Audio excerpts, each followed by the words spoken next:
If you watch our podcast and support the other type of content that we make besides just sneaker reviews, you would know that I actually hit on a shock drop. And it was for these bad girls right here. That's crazy. I can't believe that I got these still.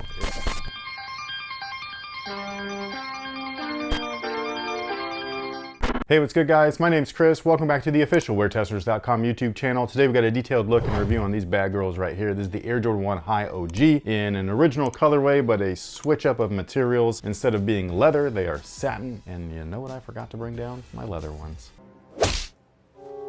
All right, so this is the last release of the black and reds. The reds are a little bit different. I don't mind either one. I think that they both look cool, and they both look like breads, apparently. Not the loaf, the color. These guys right here shock dropped, again, when we were doing our podcast and everything. Like literally, like I got a ping on my phone, and I was like, well, I guess I'll try, because it's Eric's birthday, our son. And he's been asking for these, even though he had a pair of the mids, the ones that said bread all over the shoe. Yeah, and he was very proud of those. Oh, he was. He wore those and dogged them to I don't think I want to know what these are going to look like when he gets done with them, because it'll make me sad. And it's not because like they're like so amazing or anything. It's just because I do see what they're worth, and that's weird. It's weird giving your kid something that expensive. But either way, it is a women's release, but they list them as unisex, especially when it goes down to this small size. Usually this is like a women's or kid's size, but not today. It's a men's size or whatever. So they charge full price, but everything that comes in the shoe is, you know, the same as the men's. So before we get into the tech specs, I know, surprise. It actually came with this thing. It's very little. I thought it was going to be a little bit longer than that. No, I love it. What the hell are you going to put in there? Some little groceries, some little doodads that Like you what? pick up at the store. Like 3 apples? Like, there's nothing you can fit in this. This is crazy. I use those little tote bags all the time.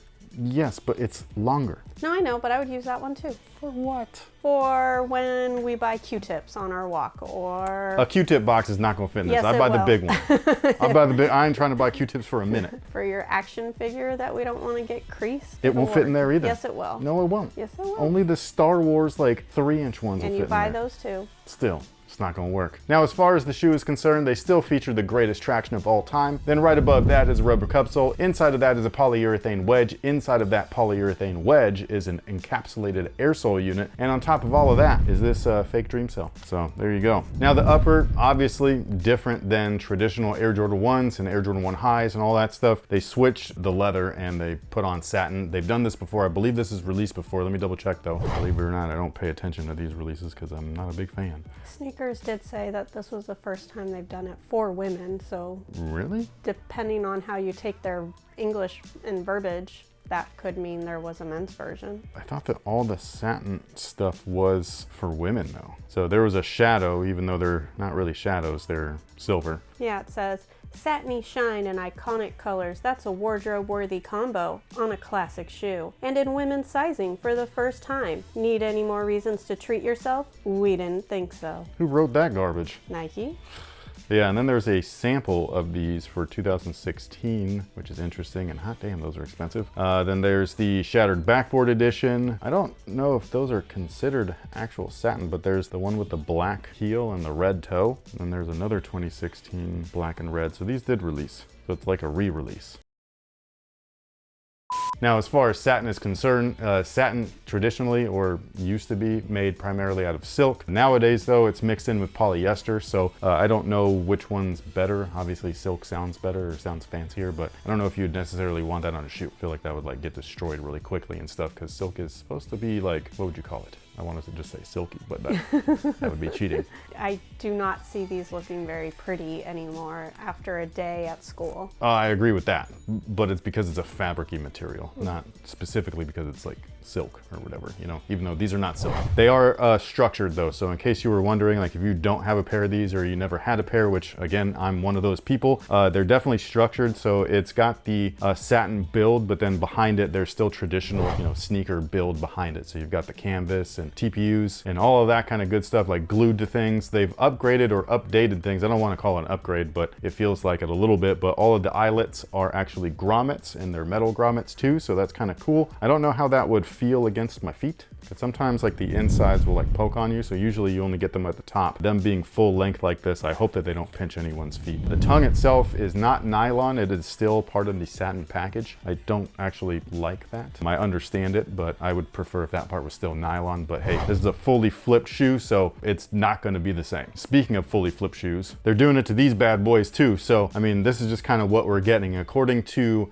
Mr. Unloved Ones over on Twitter and Instagram and stuff, basically, they're only going to be doing stuff like this as far as like OG colorways. Like if you get them on an OG high, it's going to be flipped in some certain way. The Lost and Founds were kind of like the first of that, I suppose, as far as I could remember. Maybe there was something else, but maybe that was the first official one. I don't know. Even though those were reimagined, but aren't these? And aren't these technically? Everything's reimagined. Everything's reimagined, especially with Jordan Brand. Reimagining history, one shoe at a time.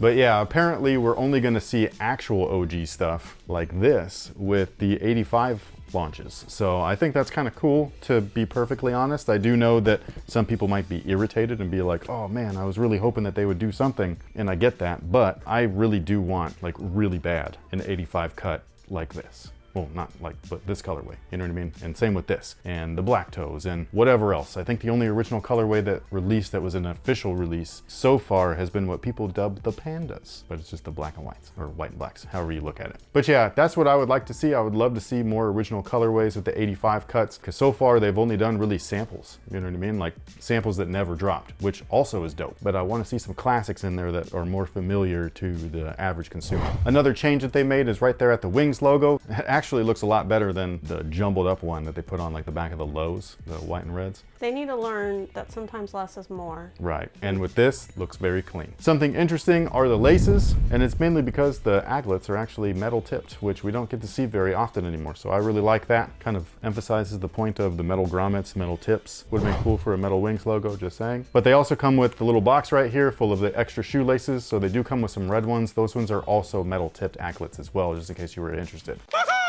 Now, as far as sizing is concerned, they do fit true to size. Whatever you typically wear with Air Jordan 1s, that's exactly what I would go with. Just keep in mind that this is a technically women's launch, so they're going to be listed in women's sizing. Although if you're buying them from sneakers, it literally says women's size, men's size at the same time, so it should be easy to grab your size no matter what it is that you're going after. If you're on the resale market, that's when you'll want to pay attention. I've had many people, I've almost been one of those guys where like I go and buy like the Sabrinas, for example, and you go to check out a 9, those are listed, even though it's unisex, in women's sizing. So if you don't get a 10.5, you're not actually getting a men's 9. You buy a 9, you're getting a women's 9. So yeah. But with that being said, thank you guys so much for watching. Thank you so much for being here. Let us know what you think about these in the comment section. And if you were going to pick one, which one? Also, if you're going to pick a reimagined, which one? I like the red. Dang it. I was really hoping that you'd go for these. I don't know. Oops, sorry. But with that being said, thank you guys for being here. Thank you so much for watching. We really appreciate you guys. Hopefully this was fun and informational all at the same time. If it was, sound off below and let us know in the comment section. We will catch y'all on the next one. So until then, have a good one.